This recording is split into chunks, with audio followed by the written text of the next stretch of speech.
ছেড়ে চলে যাচ্ছি গ্রিসের রাজধানী এথেন্সকে। 2 মাস ছিলাম কাজ ছাড়া, যতটুকু পারছি মানুষদেরকে হেল্প করছি। আজকে আমি আমার কর্মস্থলে চলে যাচ্ছি গ্রিসের রাজধানী এথেন্স থেকে মানে ছেড়ে ক্রিতি আইল্যান্ডে। তো এটা হচ্ছে আজকে আমি চলে আসলাম যে যে সমুদ্র আপনার এখানে যে মানে শিপঘাট আছে, আমরা শিপঘাট বলি, পেরিয়াস। তো এখানে চলে আসলাম। এই যে দেখেন বিশাল বড় শিপ এখানে আছে দাঁড়াইয়া, এখানে অনেকগুলা শিপ আছে, ঠিক আছে। এই যে শহরটা দেখেন কতটা সুন্দর, রাতের শহর।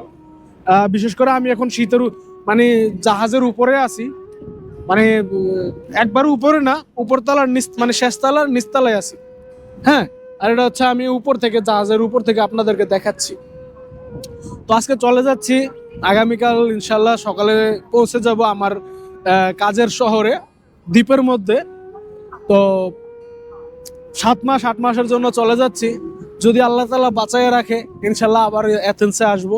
তো যারা রেস্টুরেন্টে কাজ করতে চান, এবছর কিন্তু কয়েকজনকে রেস্টুরেন্টের কাজ দিছি, কিন্তু সবাইকে তো দেওয়া সম্ভব না ভাই। কারণ কি, আমি তো আর গ্রিসে এতটা পরিচিত না, আস্তে আস্তে পরিচিত হই।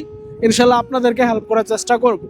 আর আমার ভিডিও যারা দেখেন, আমি কতটা হেল্পফুল এবং কি কতটা আপনাদেরকে আমি রেসপন্স দেই, যদি ভালো মনে করেন তাহলে একটু কমেন্টে জানান যে না ভাই, আপনার কাজে আপনার ধারায় এতটুকু উপকার পাইছি, বলার প্রয়োজন নাই। যদি ভালো হয়, ভালো লাগে, খারাপ যদি লাগে, ভালোটা প্রয়োজন নাই, যদি খারাপই লাগে তাহলে একটা কমেন্ট করে বললেন যে হাসান ভাই, আপনার এই কাজটা মানে খারাপ হয়েছে, আপনার এই কাজে কষ্ট পাইছি, হ্যাঁ, এই কাজটা মানে একটা কমেন্ট করে জানাইয়েন।